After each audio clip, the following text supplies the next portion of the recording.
விடியற நேரத்துல என்னடா கும்பகர்ண மாதிரி தூக்கம்? ராத்திரி பூரா போன் நோண்டிட்டு இவன் எப்படி தூங்குறான் பாருங்க. எழுந்துரு விக்கி, நிறைய வேலை இருக்கு.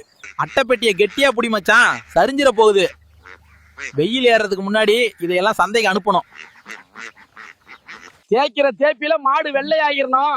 முதுகுல உண்ணி ஏறி இருக்க போகுது. சோப்பை கொஞ்சம் பார்த்து போடு மச்சான். நுர கண்ணுல பட்டா மாடு உதைக்க போகுது. இந்த கிணத்துல குளிச்சா உடம்புல இருக்க அனல் எல்லாம் அப்படியே பனிக்கட்டியா கரையிற மாதிரி இருக்கு.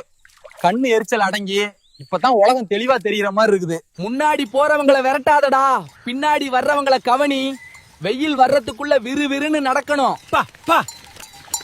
மூச்சை புடிச்சு வெட்டு, இல்லன்னா சாயங்காலத்துக்குள்ள முடிக்க முடியாது. மண்ணு கல்லு மாதிரி இருக்கு, வெட்ட வெட்ட கை வலிக்குதுடா சாமி. மதியம் சாப்பிட்ட பிறகு இந்த தண்ணி சத்தத்தை கேட்டுக்கிட்டு சோளக்காட்டு வரப்புல துண்டை விரிச்சு படுத்தா தூக்கம் சும்மா ஜம்முன்னு வரும். சாணின்னு முகம் சுளிக்காதீங்க. நிலத்துக்கு உரம், அடுப்புக்கு விறகு, வீட்டுக்கு மெழுகுனு இது இல்லாம கிராமத்துல ஒரு வேலையும் ஓடாது. சாணி தட்டுறது கஷ்டம்னா பால் கறக்கிறது அதை விட நுணுக்கமான வேலை. மாடு மூச்சு விடுறத வச்சு அது மனநிலைமையை புரிஞ்சுக்கணும். இல்லைன்னா எட்டி உதச்சி மொத்த பாலையும் கவுத்திரும். காலையில பரபரப்பா பொழுது ஆரம்பிச்சு இப்போ மொறுன்னு தோசையோடு முடிச்சுக்கிறோம். இன்னைக்கு வீடியோ அவ்வளவுதான் கைஸ். அடுத்த வீடியோல சந்திப்போம்.